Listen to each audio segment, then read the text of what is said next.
What up, everybody? It's your boy Black Vegas, and finally, I'll give my opinions on the election. Just recorded a podcast, finally, as well. The Reason We're Born.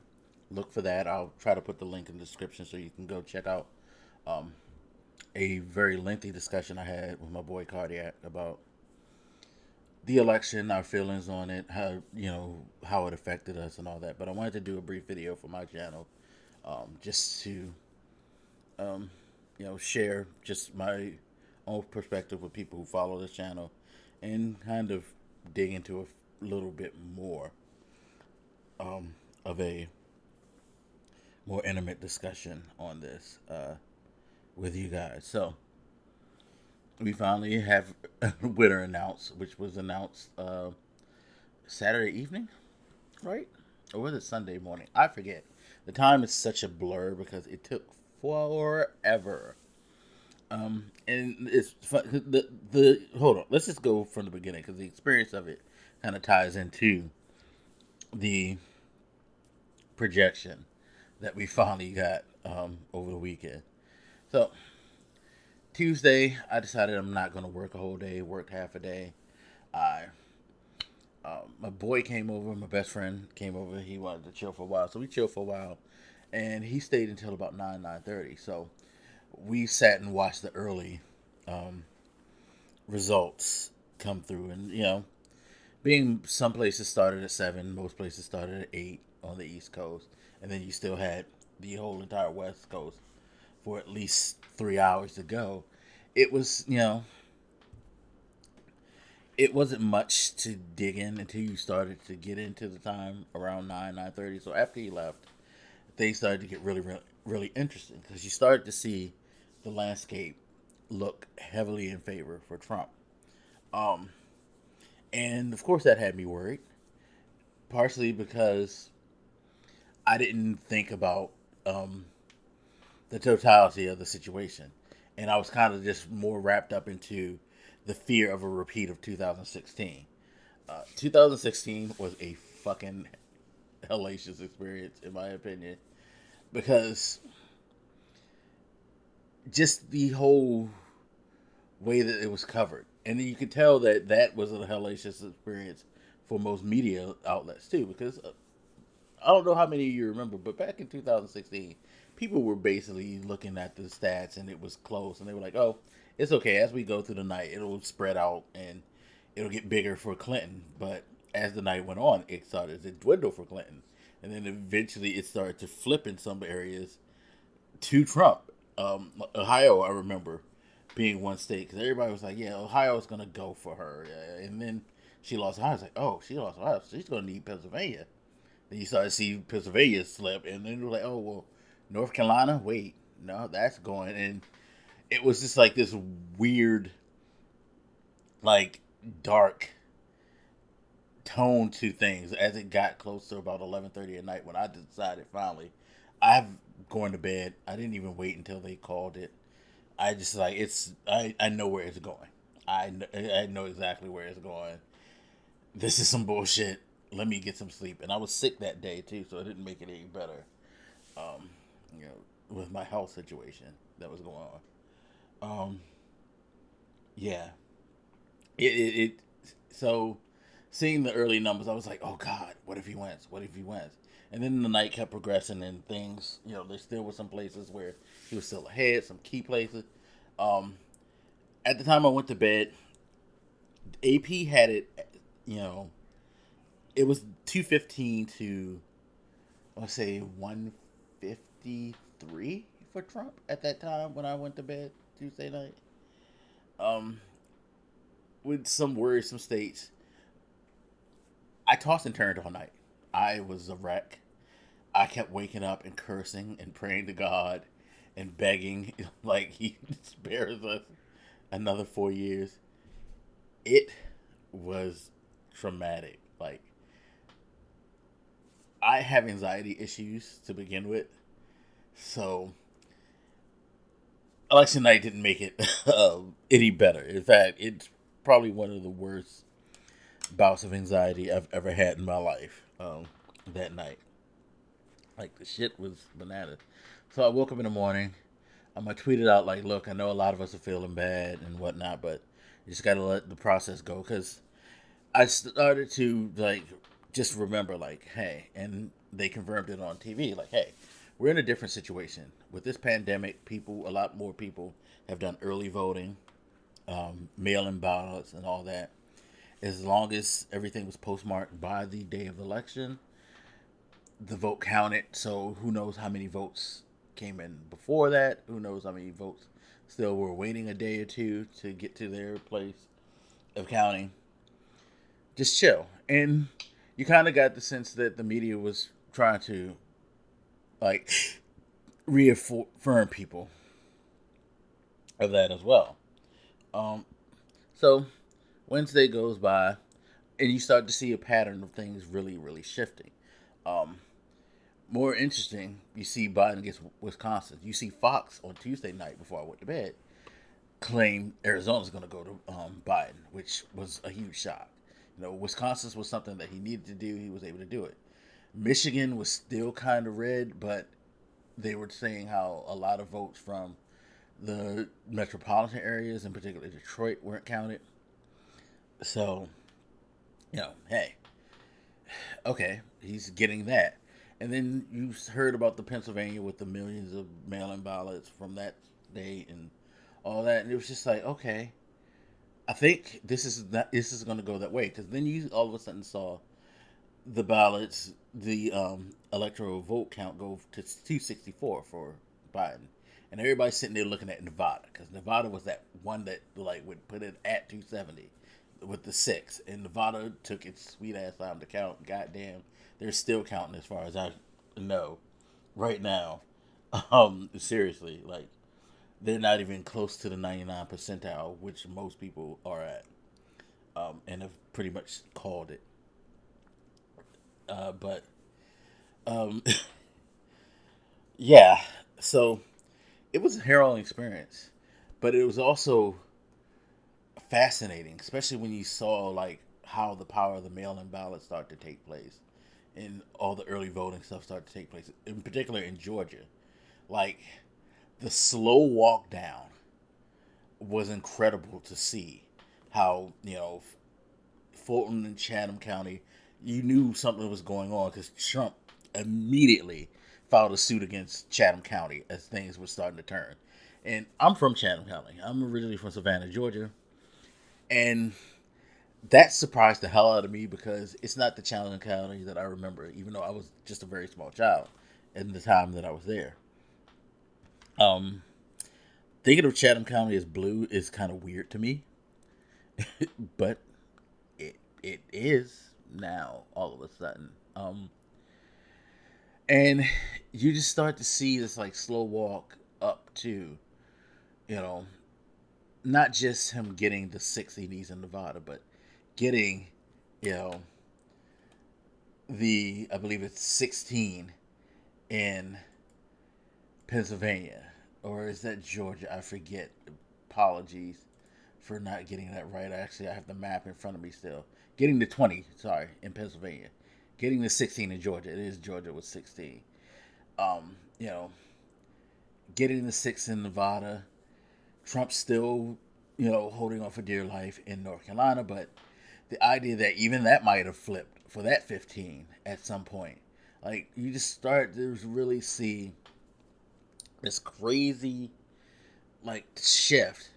And it was just like this, every hour, boom, add another 500, boom, add another 1,500, boom, add another 5,000, boom, add another 10. Like, the numbers just kept, like, creeping up. And then you see, like, the turn where he takes the lead. And then that starts to grow.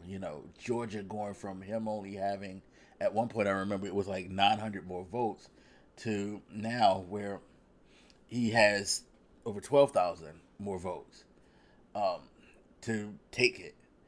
Pennsylvania, where Biden, I remember at some point when I went to bed on Tuesday, was down over 100,000 votes. And now he's almost got 50,000 more than Trump at the end of the day. It was just so incredibly fascinating.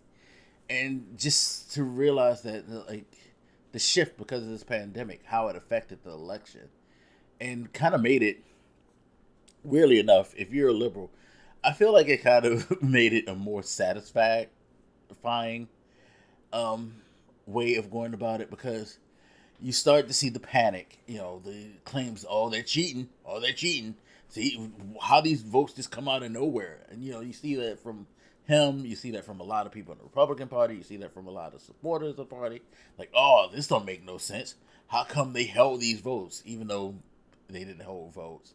They were following the rules. Guidelines in most states say that you cannot count absentee, early, and early ballots and provisional ballots until the polls close.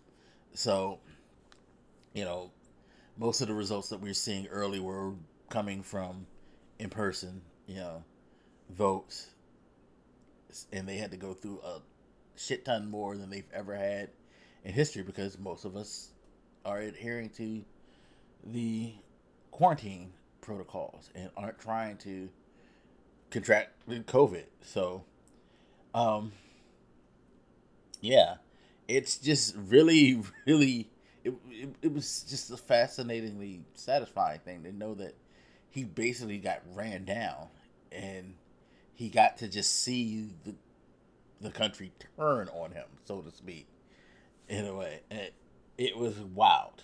It was fucking wild. Yeah, but it was such an anxiety ridden ride. Um, but once it was called, there was a sigh of relief. And now you get this whole feeling that things are going to go back to normal, which is kind of sad, because the last 4 years have been such a crazy time, and we've seen so many things that we've never seen or heard of before, and not in a good way. And now we're seeing people celebrate things like, oh, he's already decided on his transition team, and he's going to effective, he's working on fixing the pandemic, and believing, that's shockingly and pleasantly surprising now. Heard someone get excited because he said the word science in his speech. Science has always been a part of society. So why is it now all of a sudden fascinating and that impressive? But we've lived in a time where science didn't matter, where just common courtesy and common, like, critical thinking didn't really exist. Like, it's just so weird. So many mundane things that should have been done, we're now overjoyed at the potential that stuff, again, normalcy, is returning, which is a damn shame, because at this point we should be a little bit further, which we would have been had Clinton been, voted. It wouldn't have been perfect, but you would have moved a step forward in a lot of ways. We moved a hell of a lot more steps backward, especially in the, um, since that Trump inspiring all of these, radical, racist, homophobic, and sexist groups to rise up and once again feel extremely comfortable to not just go on the internet, because they've always been on the internet. Internet was kind of their place to lurk, but he made it like a public celebration of their ideals, and gave them license to act on those like negative things. And it's like now what we're going to end up doing, in which it kind of brings a fear of like how I feel like things might turn out because of it. We're going to be working more so within at least the first 2 years, if not the entire 4 year term, to just kind of reset and shift back into the point we were before Trump got into office, and then start to push forward. And I feel like, especially the quote unquote extreme liberals, the Bernie supporters, aren't going to be understanding of that, I mean, there's a reason why a lot of people like to compare them to the Trump base because using critical thinking, you gotta fix shit first before you can start throwing shit on top of it. We are not in a great economic state um, at all. Our world standing has been, you know, taken like 10 steps back. We have to reestablish things like everybody wants climate change to be addressed. We got to get back into the like Paris climate agreement, which we got into like what a decade ago. We got to go back to where we were 10 years ago first, and then proceed forward.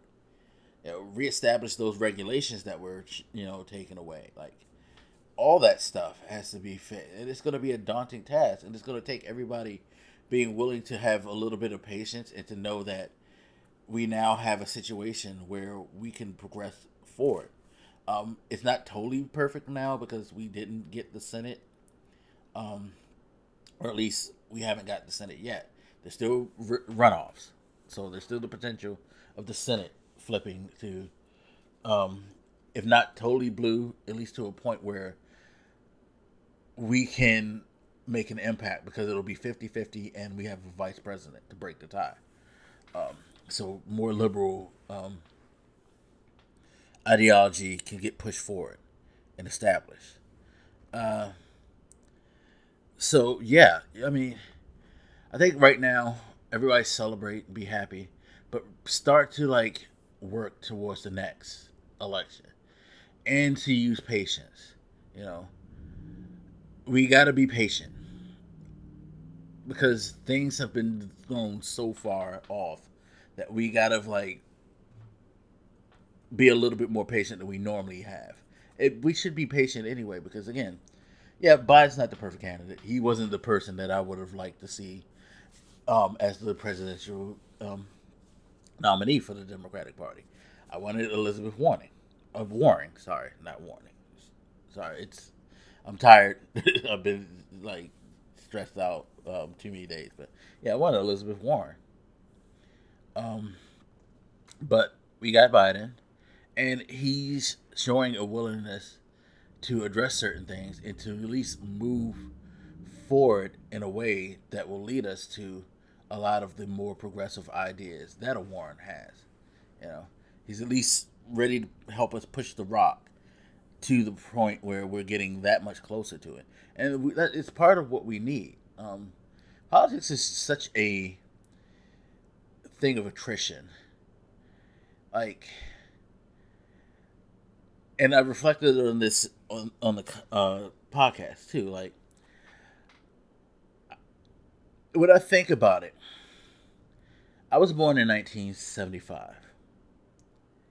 It wasn't until the mid 60s that the civil rights movement got us like a lot of um, things to balance, make you know the country a lot more fair for African Americans and other minorities.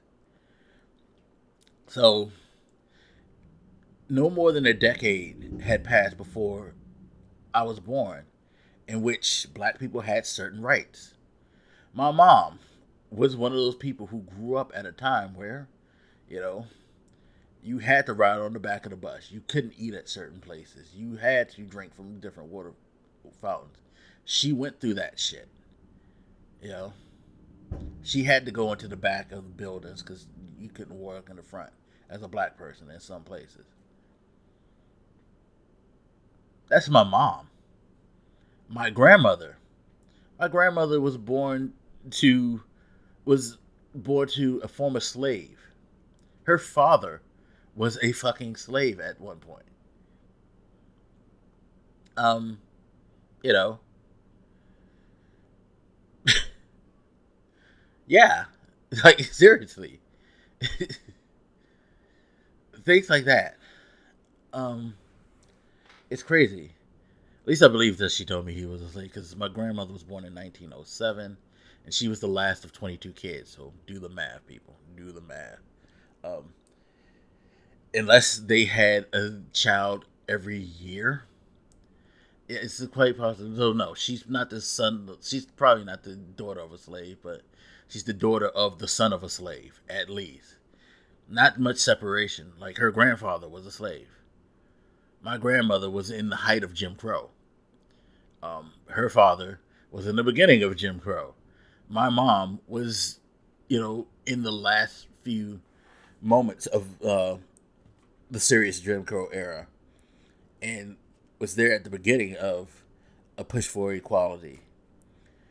Me, I I was there for the things in the '80s and '90s, and have seen progression through that. Like things take time, and I feel like the more extreme left don't seem to like understand that, and that's the thing that's going to worry me the most, because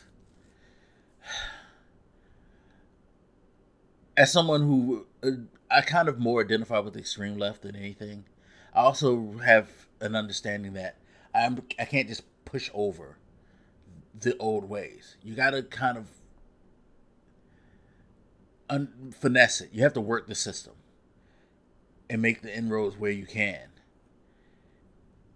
and to kind of show people like, hey, it's just like the um, public option. That's a way to show people that hey, government subsidized health insurance, even though it's not fully subsidized, is attractive because it will give you a much more affordable way of getting healthcare, and it will protect you. Now, just if this is how it is under this, just imagine how it would be once you take that last couple of steps to the full on thing. You got to work it. You have to work the system. You have to process it that way. You can't just be like, oh, if you don't do it this way, you don't give a fuck about us. It's part of the problem why a lot of the newer progressive people are having trouble in Congress, which I'll address in a later video, because they want to kick in the door and you know constantly criticize others on the Democratic Party for not moving as quickly as they would like, and they're being very insulting and not realizing that hey, you can't just insult people and get them to do what you want. You have to convince people, and telling them like insulting them ain't convincing them to like hop on board with you. So there's things like that we have to worry about, and we have to worry about people keeping this vibe. We had more people who vote in this presidential election than ever. Cool. I need this to be the norm, though. I need people to come out not only just for the president's elections, but for Senate elections, House of Representative elections, local state delegate get elections, local state sheriffs, judges, mayors, all the municipality votes. Y'all need to come out for and strong. Every time there's a election, you need to be there and you need to like disseminate the information and vote, because those things are way more impactful than a presidential election anyway. And I don't want a repeat of what it was after Obama got elected the first time in 2008, where people feel like they had that sigh of relief and like, okay, we did it. We can go back to, not caring. And then 2 years later, fucking Congress was flipped. Can't have that happen. You want to keep your, hopes of getting all your progressive ideology become a reality in the way that things are to be in society. You got to keep voting. You can't be disenfranchised when you're someone that you like lose. Okay, they lost, we'll run again. Somebody else will come in. We can't like just be like give up and drop and want to quit. Got to keep fighting. Got to keep pushing. It's a long, hard road, and you can ask your grandparents. They can tell you it ain't easy, but it's worth it. They struggled and struggled. People like John Lewis and Elijah Cummings, they were around for years struggling and pushing, but they kept doing it because they knew that it was worth it for to at least see things continuing to progress, and had to keep faith that they will get to where you want it to be completely. And that's the resolve we need to have. not bickering and fighting and just dismissing um, any positivity that comes or that can happen because it's not exactly the way you want it. We got to do better in that department. But anyway, I've rambled on for long enough. Thank you, guys, if you listen this long. But yeah, it's a new day, people. So let's hope that it continues to like go in the direction that we want, and that things just get better. Even though we still got about 70 days or so with that fucking lunatic. Jesus Christ. Anyway, as always, you guys feel free to hit me up. Let me know what you're thinking. I'll holler at you later. This your boy Blak making them out. Deuces.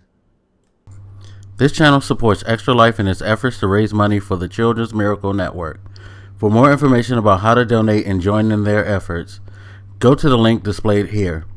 Extra Life. Play games, heal kids.